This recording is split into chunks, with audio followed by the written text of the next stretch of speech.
अस्सलाम वालेकुम व्यूअर्स, मैं ग़ुलाम मुस्तफ़ा असद हाज़िर खिदमत हूँ न्यू टॉपिक के साथ। आज हम बात करेंगे लिंक लिस्ट पर। लिंक लिस्ट का इंट्रोडक्शन देखेंगे और लिंक लिस्ट की जो एडवांटेजेस हैं लिंक लिस्ट के और अरे उन पे बात करेंगे, advantages and disadvantages. Let's start with definition of link list. Link list or one-way list is a linear collection of data elements, and these data elements are called nodes, where linear order of the nodes is obtained by means of pointers. Each node is divided into two parts, and these two parts of node are called information field and next pointer field. Let's suppose these are the four nodes which are connected to each other through the pointer next pointer fields. uh, this is a node, suppose. So this node can be divided into two parts. This node contains two parts. First part, that is this one, is called the information field, or shortly we can say it the info field, information field of node 1, and this part is the next pointer field of node 1. Similarly, this part is the information field of node 2 and next pointer field of node 2, and so on. Link list के अंदर हमारे पास जो nodes होते हैं, they are connected through the memory addresses. यहाँ पे मैंने एरोस को ड्रा किया हुआ है। ये एरोस जस्ट ग्राफिकल रिप्रेजेंटेशन है, लेकिन मेमोरी के अंदर इस तरह नहीं होगा। मेमोरी के अंदर ये जो नोड्स हैं, they are connected through the memory addresses. Suppose these are the memory addresses of the nodes. ये नोड जो है ये मेमोरी में इस लोकेशन पे है, ये नोड जो है ये मेमोरी में इस लोकेशन पे है, नोड 3 जो है ये मेमोरी में इस लोकेशन पे है, नोड 4 जो है ये मेमोरी में इस लोकेशन पे पड़ा हुआ है। रैम की हम बात कर रहे हैं। So if node 1 connects node 2 means the next pointer field will contain the address of node 2, that is similarly the next pointer field of node 2 will contain the address of node 3, and similarly जो next pointer field है node 3 का, उसके अंदर address होगा node 4 का। अब node 4 के अंदर क्या होगा? Now this is the question. As node 4 is the last node of this link list, so इसके अंदर जो है किसी किस्म का कोई एड्रेस नहीं होगा। This is the last node of the link list. So इसके नेक्स्ट पॉइंटर फील्ड में क्या होगा? नल वैल्यू होगी, और वी कैन से 0। यानी लिंक लिस्ट के कोई ऐसा नोड जिसकी लिंक नेक्स्ट पॉइंटर फील्ड में नल वैल्यू होगी, 0 वैल्यू होगी, means this is the last node of the link list. दूसरी बात कि लिंक लिस्ट का हमेशा एक स्टार्टिंग नोड होगा, जिसको हम हेड नोड भी कह सकते हैं या स्टार्ट भी कह सकते हैं।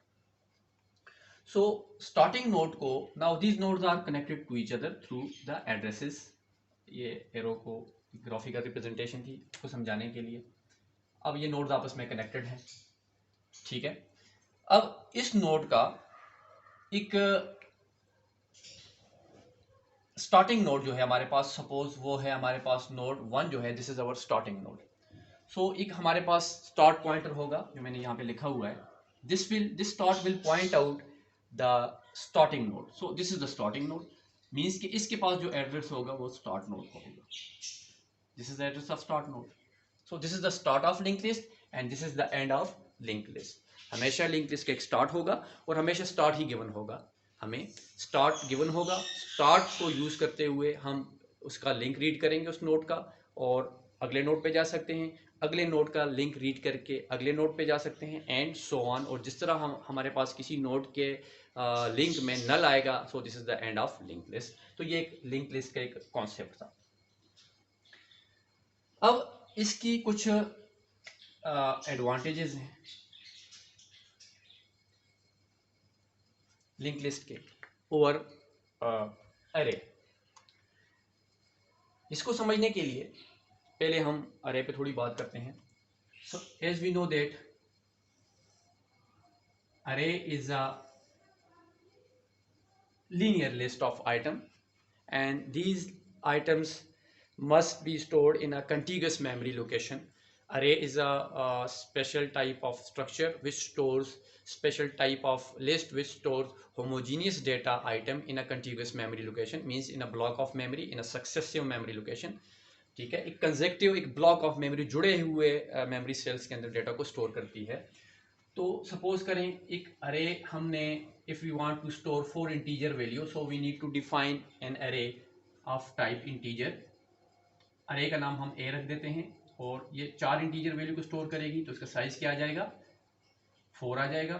तो इस तरह का सी के अंदर हमें कुछ इस तरह का कोड लिखना पड़ेगा, और ये लिखने से हमारे पास एक मेमोरी रिजर्व हो जाएगी जो कंटीग्यूअस मेमोरी लोकेशन होगी. और आप अच्छी तरह जानते हैं कि हमारे पास जो अरे होती है इसके इंडेक्सिंग स्टार्ट होते हैं 0, 1, 2, 3, यानी इस अरे की जो पहली वैल्यू होगी वो स्टोर होगी इंडेक्स 0 पे, दूसरी वैल्यू स्टोर होगी इंडेक्स 1 पे, इसी तरह 2 पे और इसी तरह 3 पे. एक सीक्वेंशियल मेमोरी लोकेशन पे ब्लॉक ऑफ मेमोरी के अंदर स्टोर होंगे. सपोज करें हमारे पास जो डेटा पड़ा हुआ है वो है 10, 20, 25, 30. इसी डेटा को अगर हम अरे के अंदर स्टोर करें, बल्कि अरे के अंदर हम 3 एलिमेंट को स्टोर करते हैं, क्योंकि मैं आगे इंसर्शन पे बात करूंगा, या अरे का साइज फिर बढ़ाना पड़ेगा. मैं कहता हूँ यहाँ पे पड़ा हुआ जी 10, ये 20 और यहाँ पे 25, ये डेटा पड़ा हुआ है. अब अरे के अंदर ये जो डेटा पड़ा हुआ है ये कंटीग्यूअस मेमोरी लोकेशन के अंदर है. यहाँ पे ये जो है, ये देखें, ये पहला नोड डिफरेंट लोकेशन पे पड़ा हुआ है, अगला नोड किसी और लोकेशन पे पड़ा हुआ है, ये नोड किसी और लोकेशन पे पड़ा हुआ है, ये नोड किसी और लोकेशन पे पड़ा हुआ है. अरे के अंदर हमारे पास में डेटा जो है ये कंटीग्यूअस मेमोरी लोकेशन के अंदर होता है, और this is understood well known कि हमारे पास जो फर्स्ट लोकेशन है अरे की वो बनती है, वो 0 इंडेक्स बनता है. ठीक है, सी के अंदर. तो इसलिए हमें यहाँ पे किसी किस्म की कोई स्टार्ट की ज़रूरत नहीं पड़ती, और यहाँ पे हमें स्टार्ट की ज़रूरत पड़ती है. अब एडवांटेजेस पे आते हैं लिंक लिस्ट के. नो साइज लिमिटेशन के लिंक लिस्ट के केस के अंदर, if you want to store your data in a link list, you don't worry about the size of linked list. You can create node at runtime. आप run time पे during node को create करके node को utilise कर सकते हैं. But in case of array you can not change, once you define the size of array, you can not change the size of array during program execution, compilation. और उस वक्त तक आपको वेट करना पड़ेगा, प्रोग्राम कंपाइल होकर run हो रहा है, जब तक एंड नहीं हुआ you can not change the size of अरे. इफ अगर आपको अरे के अंदर, जिस तरह हमारे अरे का साइज 4 है, इसके अंदर we can store only 4 integer values. अगर हमने इसको 5 रखना है तो प्रोग्राम एग्जीक्यूशन टाइम पे हम इसको चेंज नहीं कर सकते, हमें वापस एडिट टाइम में आना पड़ेगा. एडिट के अंदर हमें इसको क्या करना पड़ेगा, दोबारा से इसका साइज को इंक्रीज करके और हम इसको फिर कर सकते हैं. Array is a static structure and link list is a dynamic structure. इसका साइज स्टैटिक डिफाइन तो define during program execution, from compilation to at the end of program running, आप उसको चेंज नहीं कर सकते. और ये क्या है, एक डायनेमिक स्ट्रक्चर है. So no size limitation.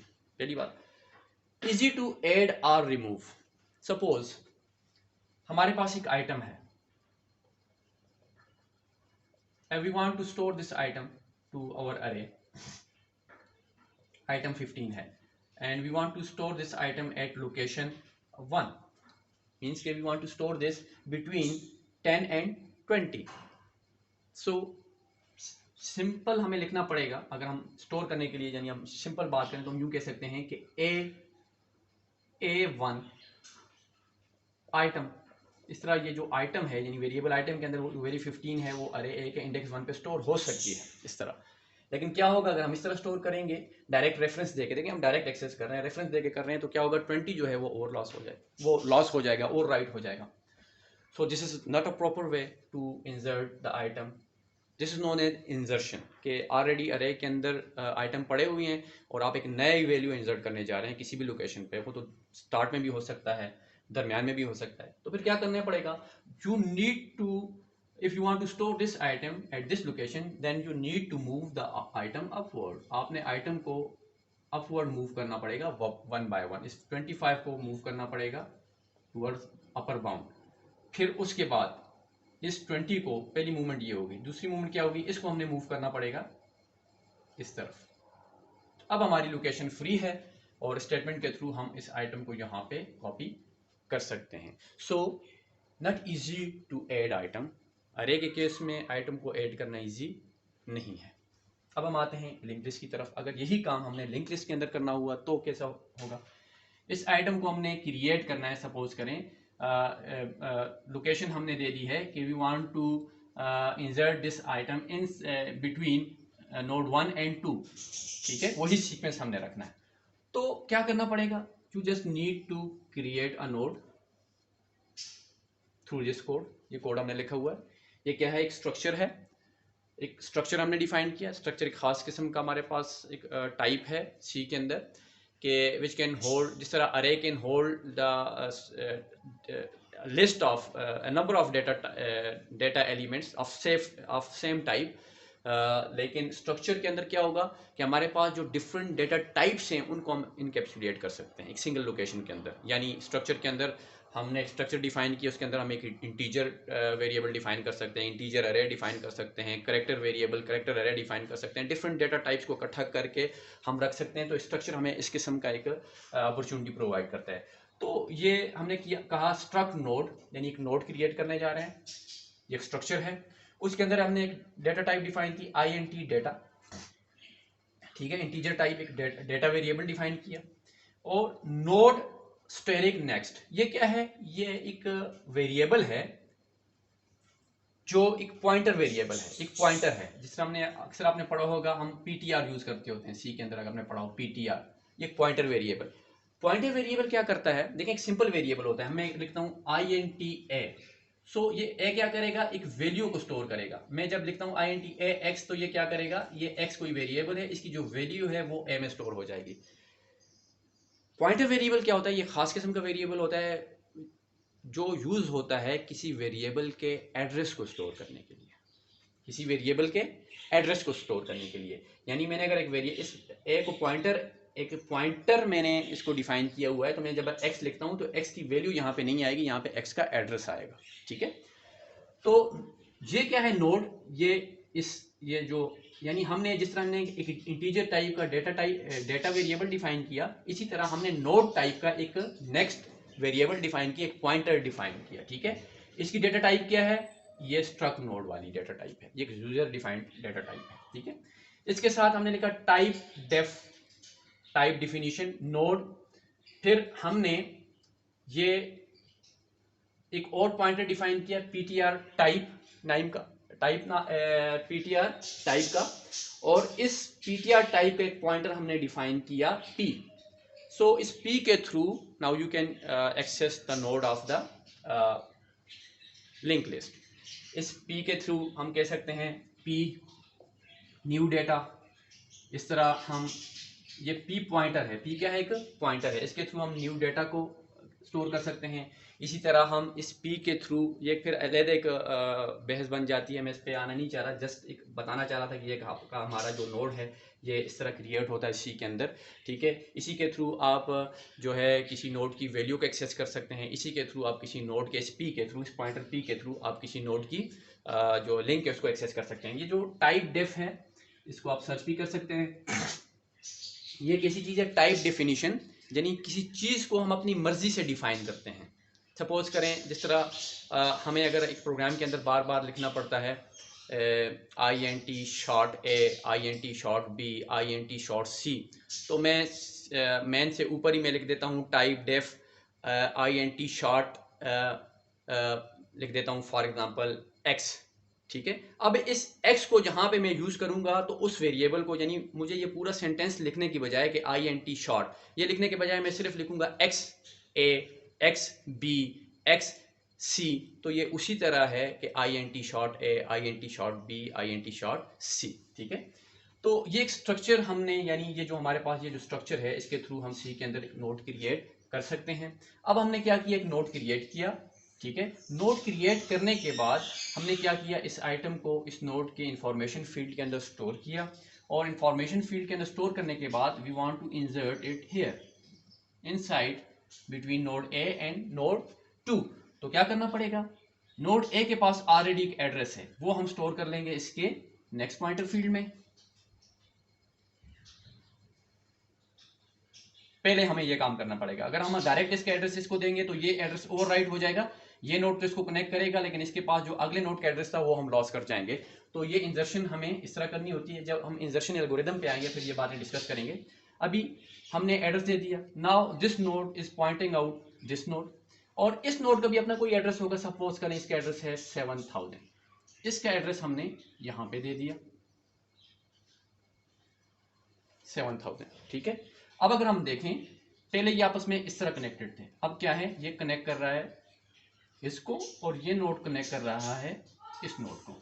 मुझे यहाँ पे उठा के ला के लिखने की जरूरत नहीं है, ये अगर मेमोरी के अंदर इसी तरह पड़े हुए हैं तो इसी तरह एक्सेस होंगे। आप स्टार्ट पे हैं, स्टार्ट आपको कहाँ पे भेज रहा है, इस नोड पे, ये कहाँ पे भेज रहा है, इस नोड पे। देखें नोड 2 ये बन गया, ये नोड 3 बन गया, ठीक है, लोकेशन वाइज। तो आपने देखा वहां पे इंजर्शन करते वक्त हमें क्या करना पड़ा, एलिमेंट को मूव करना पड़ा। यहाँ पे इंजर्शन करते वक्त हमें किसी एलिमेंट को मूव करने की जरूरत नहीं पड़ती। तो easy to add, easy to remove के हिसाब से अगर हम बात करें, यहां से अगर हम किसी वैल्यू को रिमूव करना चाह रहे हैं, सपोज करें इसी 15 को या मैं इस 10 को रिमूव करना चाह रहा हूं, आई वांट टू डिलीट 10, ठीक है, तो क्या करना पड़ेगा, 10 तो हमने चले किसी भी मैकेनिज्म के थ्रू प्रॉपर जो हमारा तरीकेकार हमने डिलीट कर दिया। अरे इज अ सीक्वेंशियल स्ट्रक्चर, तो इसके अंदर हमें इन आइटम्स को मूव डाउनवर्ड करना पड़ेगा ताकि ये सीक्वेंशियल ऑर्डर में क्या हो जाए, स्टोर हो जाए। 15 इधर आ जाएगा, फिर हमें 20 को मूव करना पड़ेगा, लोअर बाउंड हम आएंगे, और फिर 25 को हम यहाँ पे ले आएंगे, वापस डेटा अपनी सीक्वेंशियल ऑर्डर में आ जाएगा। तो यहाँ पे डिलीशन भी जो है वो मुश्किल है। डिलीशन सिर्फ आइटम को ही हमने रिमूव नहीं करना, उसके बाद हमने मजीद आइटम को 1000 आइटम है, 100 आइटम है, जितने भी उनको क्या करना है, फिर रीअरेंज करना है। जबकि यहाँ पे डिलीशन क्या है, सिंपल है। If you want to delete the item, अगर सपोज करें मैं इसी आइटम को डिलीट करना चाह रहा हूँ, ये जो हमने इंसर्ट किया इसी को डिलीट करना चाह रहा हूँ, तो क्या करना पड़ेगा, इसको डिलीट करने के लिए मुझे यहाँ से इसका एड्रेस रिमूव करना पड़ेगा सिर्फ।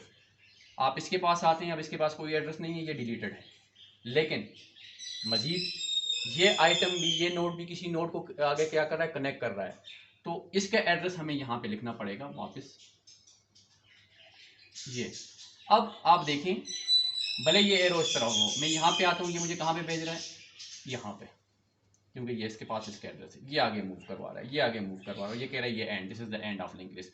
तो डिलीशन करते वक्त भी हमें किसी आइटम को डिलीट करने के लिए भी हमें दोबारा रीअरेंजमेंट करने की जरूरत नहीं पड़ी। So these are the main advantages of link list over array. इसके अलावा जो उसकी कुछ डिसएडवांटेजेस हैं वो ये हैं कि एक्स्ट्रा पॉइंटर आर रिक्वायर्ड, कि देखें यहाँ पे 4 एलिमेंट को स्टोर करने के लिए हमें एक अरे डिफाइन करनी पड़ी जिसकी लेंथ 4 है, और अगर ये एक इंटीजर 64 बिट ऑपरेटिंग सिस्टम में एक इंटीजर टाइप 4 बाइट रिजर्व करती है, तो इट विल रिजर्व 16 बाइट। जबकि उन्हीं 4 एलिमेंट को अगर हम लिंक लिस्ट के अंदर स्टोर करें तो एक नोड जो है वो 8 बाइट रिजर्व कर रहा है, because 4 byte to hold the value and 4 byte to hold the address of the next node. So ये जो एक नोड है ये 16 बाइट रिजर्व कर रहा है, तो 16 मल्टीप्लाई बाय 4, तो उसने कितने बाइट रिजर्व किए थे, 16, और ये 8 बाइट रिजर्व कर रहा है, सॉरी 16 नहीं 8 बाइट रिजर्व कर रहा है, 4 and 4 8, तो 8 मल्टीप्लाई बाय 4 32। इन्हीं नोड को स्टोर करने के लिए लिंक लिस्ट के अंदर हमें 32 बाइट रिजर्व हुए, और इन्हीं नोड को अगर हम अरे के अंदर स्टोर करेंगे तो ये कितने बाइट रिजर्व करेगा, 16 बाइट। तो एक्स्ट्रा पॉइंटर आर रिक्वायर्ड, तो उसमें हमारा जो मेमोरी जो है यूज़ थोड़ा ज़्यादा होता है एज कम्पेयर टू अरे। इसके अलावा हेड और स्टार्ट नोड, यानी हमें लिंक लिस्ट के अंदर अरे के अंदर कोई हेड नोड एक एक्स्ट्रा वेरिएबल डिफाइन करने की ज़रूरत नहीं पड़ती कि this is the start of अरे। हमें पता है कि स्टार्ट ऑफ अरे जो है वो 0 इंडेक्स से स्टार्ट होता है। यहाँ पे हमें एक्स्ट्रा वेरिएबल डिफाइन करना पड़ रहा है कि बताया जाता है। इसके अलावा हम लिंक लिस्ट को ट्रेवर्स ही नहीं कर सकते, यूज़ ही नहीं कर सकते जब तक हमारे पास उसका यानी एक ही तो हमारे पास उसका एड्रेस होता है, वो स्टार्ट होता है, फिर उसके बाद तो हम ब्लाइंडली आगे जाते हैं, ठीक है, लिंक को रीड करते हुए। दूसरी बात, थर्ड वन जो है वो है सीक्वेंशियल एक्सेस, कि इफ़ यू वांट, इसका मतलब ये है कि सपोज करें कि मैं यहाँ पे इस पहले एरे पे आते हैं, मैं यहाँ पे इस आइटम को एक्सेस करना चाह रहा हूँ, मैं डायरेक्ट लिखूंगा A2, ये इसका रेफरेंस है कि अरे के इंडेक्स 2 पे जो वैल्यू है मैं इसको कोई भी कर रहा हूँ, रीड कर रहा हूँ, राइट कर रहा हूँ, डायरेक्ट एक्सेस है। यहाँ पे सीक्वेंशियल एक्सेस का ये मतलब है, सपोज करें कि मैं इस वैल्यू को एक्सेस करना चाह रहा हूँ, तो मेरे पास तो नहीं पता ये वैल्यू कहाँ पे स्टोर्ड है, मैं स्टार्ट करूँगा स्टार्ट से, स्टार्ट पे आऊँगा, स्टार्ट में देखूंगा ये वैल्यू नहीं है, इसका लिंक देख के आगे जाऊंगा, इसके लिंक से आगे जाऊंगा, तब जाके मैं इस वैल्यू को क्या करूंगा, एक्सेस कर सकता हूं। सो सीक्वेंशियल एक्सेस है, ये एक डिसएडवांटेज है। और इसके अलावा जो अगली बात है ये फ्रेगमेंटेशन ऑफ मेमोरी। इसका मतलब ये कि free parts of memory are not together, के जो इसके अंदर सपोज करें देखें यहाँ पे डेटा सीक्वेंशियल ऑर्डर में, यहाँ पे आपको नजर आ रहा है, मैंने उसमें लिखा है कि देखें पहला नोड इस लोकेशन पे है, बीच में कुछ फ्री स्पेसेस हैं, वहाँ पे कुछ और डेटा पड़ा होगा, तो अगले इस लोकेशन पे अगला नोड है, फिर अगली बीच में कितना गैप है, फिर इस लोकेशन पे अगला नोड है, फिर थोड़ा गैप है बीच में, फिर इस लोकेशन पे अगला नोड है। ठीक है, तो ये हमारे पास कॉन्सेप्ट होता है फ्रेगमेंटेशन ऑफ मेमोरी का, कि हमारे पास जो हमने यूज़ किए हुए लोकेशंस होती हैं, डेटा यहाँ पे पड़ा हुआ है, बीच में कुछ फिर फ्री पार्ट्स होते हैं मेमोरी के, अगला नोड आगे पड़ा हुआ है, अगला नोड आगे पड़ा हुआ है। इसके कुछ डिसएडवांटेजेस ये भी होते हैं कि एक्सेस जो होता है ये थोड़ा टाइम कंज्यूमिंग होता है, जो हम ह्यूमन आई से तो हम ऑब्जर्व नहीं कर सकते, लेकिन अगर हम मशीन टाइम के हवाले से बात करें, प्रोग्राम एग्जीक्यूशन टाइम के हवाले से, तो एक चीज़ सपोज करें कि नेक्स्ट जाना है, नेक्स्ट जाना है, नेक्स्ट जाना है, नेक्स्ट जाना है, और एक मुझे चल के यहाँ से कोई चीज़ लेनी है, फिर मुझे चल के आना पड़ रहा है, एक कदम यहाँ से कोई चीज़ उठानी है, फिर एक दो कदम चल के यहाँ से कोई चीज़ उठानी पड़ रही है, तो दिस इज़ टाइम कंज्यूमिंग। तो ये एक इसका प्रॉब्लम है कि free parts of memory are not together, कि जो इसके अंदर जो फ्री पार्ट्स होते हैं, यानी मेमोरी के हमारे पास जो फ्री सेल्स होते हैं वो इकट्ठे नहीं होते, बिखरे हुए होते हैं इन नोड्स की वजह से, क्योंकि एक नोड यहाँ पे जनरेट किया हुआ है, दूसरा आगे जनरेट किया हुआ है, डिपेंड्स अपॉन द अवेलेबिलिटी, क्योंकि साथ साथ बहुत सारे प्रोग्राम्स चल रहे होते हैं, मेमोरी हमारे पास रिजर्व होती है। जिस वक्त हमने नोड क्रिएट किया उस वक्त हमारे पास पार्ट जो है डिफरेंट लोकेशन पे हो गए, बीच में से कुछ प्रोग्राम टर्मिनेट हो गया, वो मेमोरी सेल जो हैं वो क्या हो गए, फ्री हो गए, लेकिन ये नोड्स उन्हीं लोकेशन पे पड़े हुए हैं, बीच में जो फ्री पार्ट्स हैं वो यानी हमारे पास फ्री जगह तो अवेलेबल है लेकिन पार्ट्स में अवेलेबल है। ठीक है, उम्मीद करता हूँ कि आपको जो मैं समझाना चाह रहा था, जो चीज़ मैं डिलीवर करना चाह रहा था, वो आपको समझ आ गई होगी। इंशाल्लाह अपनी नेक्स्ट वीडियो में हम बात करेंगे लिंक लिस्ट के हवाले से, लिंक लिस्ट की को हम ट्रेवर्स कैसे करेंगे, how to access each node of a link list, और लिंक लिस्ट के अंदर हम इंजर्शन हम कैसे परफॉर्म कर सकते हैं, फिर इंजर्शन के अपने केसेस हैं, inserting new node as a starting node, inserting new node as a last node, और insertion with any given location, इसी तरह डिलीशन कैसे होगी और इसी तरह सर्च कैसे होगा। इंशाल्लाह फिर मिलेंगे। अल्लाह हाफ़िज़।